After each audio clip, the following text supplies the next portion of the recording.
Ayo, Josh, What up, Cole?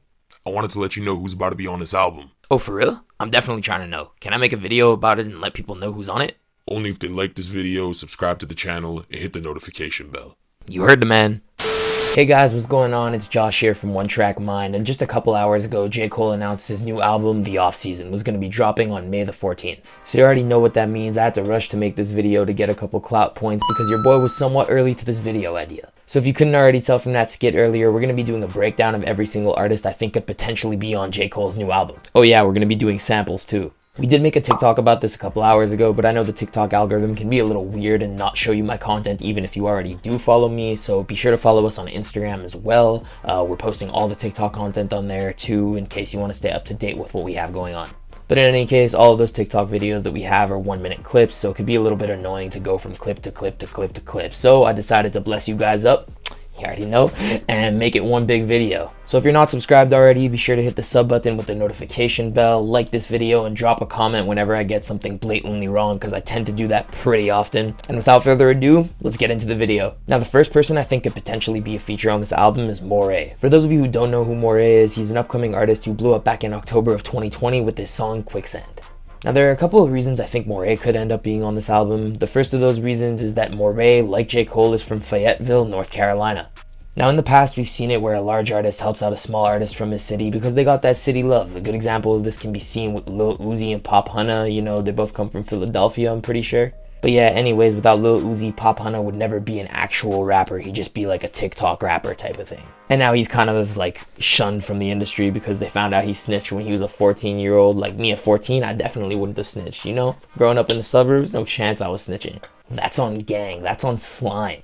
But anyways, we've seen J. Cole do this in the past, having signed Lute to Dreamville. Lute is also from North Carolina, for those of you who are wondering, so I wouldn't be surprised if he did it again. Another reason I think Morray could end up on this album is because back in November, J. Cole actually co-signed him. Now, I don't know exactly what the co-sign was, but I believe it was something like an Instagram comment or something like that. Don't quote me on it though. I've seen Morray speak on it a couple times in different interviews, and it definitely helped his career out a ton. And this also means that we know that J. Cole already likes him. And then the last reason I think Morray might end up on this album is because of who his manager is. For those of you who don't know, Morray's manager goes by the name of Mo Shalizi. He also represents guys like Marshmello and 808 Mafia, but what you may not know is that he actually played a very big role in Roddy Ricch's career.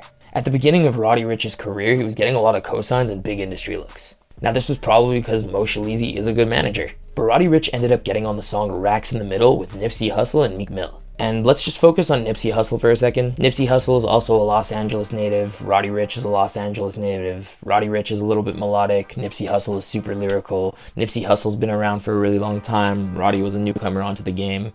You can see what I'm saying, right? Now let's compare the two situations. Morray is from North Carolina. J. Cole is from North Carolina. J. Cole is more of a lyricist. Morray is more of a melodic artist. All I'm saying is that if Mo Shalizi had anything to do with the Roddy Ricch Nipsey Hussle link up, then he might have something to do with the Morray J. Cole link up. Another person I really want to see get onto this album is Shiloh Dynasty. For those of you who don't know who Shiloh Dynasty is, she kind of burst onto the scene back in 2016, 2017-ish, using Vine as her main platform. She made all types of singing videos, if that rings a bell, and since then she kind of became heavily associated with sad boy rap, the most popular artist in that niche being XXXTentacion because she was featured on the song Jocelyn Flores, Carry On, Angels, and a bunch more that I can't really think of right now. Anyways, there are two reasons I think Shiloh Dynasty could end up on this album. And maybe not as a feature, but as a potential sample. The first one is the more obvious one. J. Cole just recently followed Shiloh Dynasty on Instagram. Now keep in mind that Shiloh Dynasty was at her peak in like 2017, maybe if you're pushing it 2018. But J. Cole only started recently following her. Now that could be a reach, but I do have a little bit more to back this point up. As an artist, J. Cole has praised Young Thug on multiple occasions. They've worked on a couple songs together, and to my knowledge, J. Cole even brought Young Thug on tour with him. Now, although this isn't the strongest point for my argument, Young Thug has a song with Shiloh Dynasty where he uses her voice as a sample. The song is called Climax and it features Black, who J. Cole has also worked with. So maybe he kind of drew motivation and inspiration from, you know, the Young Thug Black collab with Shiloh Dynasty. Now again, it might be kind of a reach, but he follows her on Instagram. His friends are using her voice as a sample. You never know. And a small part of me really wants this to be real. Now, out of most rappers out there, I think it's safe to say that J. Cole has one of the biggest senses of morality, if that makes sense. What I mean by this is that he kind of shows love to people that show him love. To give an example of this, a big inspiration and help to J. Cole early on in his career was Jay-Z. You know, Cole got signed to Roc Nation back in like 2009 or 2010. But yeah, since then, J. Cole has shouted out Jay-Z on multiple songs, has publicly called him a legend, and things of that nature. So all that being said, do you guys remember sometime last year when J. Cole decided he wanted to go play in the NBA? He did a little video with Puma. Check it out. You can't be serious. I know you ain't about to try to do what I think you about to try to do. Cause that would be crazy. Knock it down, can't you shoot? And you ain't crazy, is you? 1, 2, I mean, what's the odds? Let's go. I know you got more sense than that, young blood. Good. Make sure you go under. Hold up. Get up, get up. I think the homie is really trying to do Come it. on, game winner. 1, 2, let's go.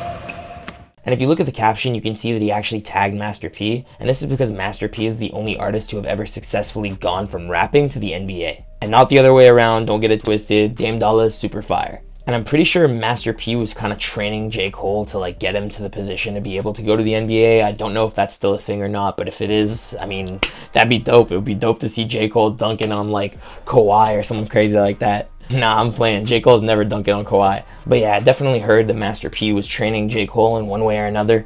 So I wouldn't be surprised if Master P ended up on his album just as a little thank you for all his help, but this could be a reach. I'm not really sure. Let me know how you feel about that in the comments. Now this is the last artist that I think could be on this album, although I will admit that this is definitely a stretch, but definitely bear with me. Like even if I got 1 out of these 4 artists correct, like I'm still giving myself a pat on the back. Like that's kind of impressive, I'm not even gonna lie. 1 out of 4 artists with no context, bro, like I should go sign up for law school or some detective school, I don't know. But anyways, the last artist I think could be a potential feature on the off season has to be Pharaoh Manche. I really hope I'm pronouncing that right. Now the primary reason for me thinking this is because J. Cole followed him on Instagram as well recently, and I know this isn't a good basis for an argument, but bear with me for a second.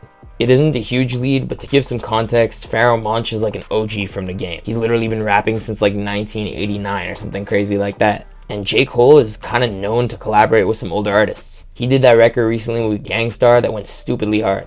Maybe it wasn't actually that recent, COVID kind of has my head all over the place, but that song definitely slapped. Now I think he could possibly be looking into having that same effect with his music, but again, this is a massive reach, so I definitely could be wrong. And yeah, those are the main artists that I think have a chance of ending up on this album, although there are a couple honorable mentions that I want to give out. And just letting you know that if any of these honorable mentions do end up on the album, I will claim that I called it. Although I don't really have detailed explanations as to why I think these people are going to end up on the album. It's just like one of those gut feelings, you know? Actually, that's not true. I do have explanations for them, so let me know in the comments if you want explanations. But yeah, those honorable mentions are Bass, Unfunk, No Name, Kendrick Lamar, and last but not least, Bobby Shmurda. Imagine this, Bobby Shmurda didn't drop a first day out. Imagine his first day out is on a song with J. Cole. Scratch that, not a song with J. Cole, but a feature on his long-awaited album. Like the video starts with the hat falling onto J. Cole's head or something. Nah, low-key that would actually go stupidly hard. But yeah guys, that's pretty much it for this video. Let me know what you think of my feature predictions down in the comment section below, and if you have your own feature predictions for this album, definitely let me know what they are in the comments. I'll be replying to all of them. I'll be pinning my favorite predictions for sure, so definitely make those predictions in the comment section. And even if I don't pin your comment, I am replying to every single one, because like, you know, I want to start a debate. I want to see what you guys think and why. Also, don't forget to like this video, subscribe to the channel, hit that notification bell, because your boy is about to be active as f***. And if you guys are ever looking for 2 to 3 pieces of daily hip-hop content, be sure to follow me on Instagram. I'll be posting everything that I post up on TikTok there, and it's all very high quality, all fire content, I promise. And also shoot me a message on there if you ever just want to chat, you know, have a little debate about hip-hop. Anyways, I just wanted to say I appreciate you all so much for watching. Thank you so much if you stuck around till the end, and I'll see you next time. Peace. Really bad, this is unexpected. Running low on the go, bitch, I haven't rested. In my hand out of dirt, bitch, I'm resurrected.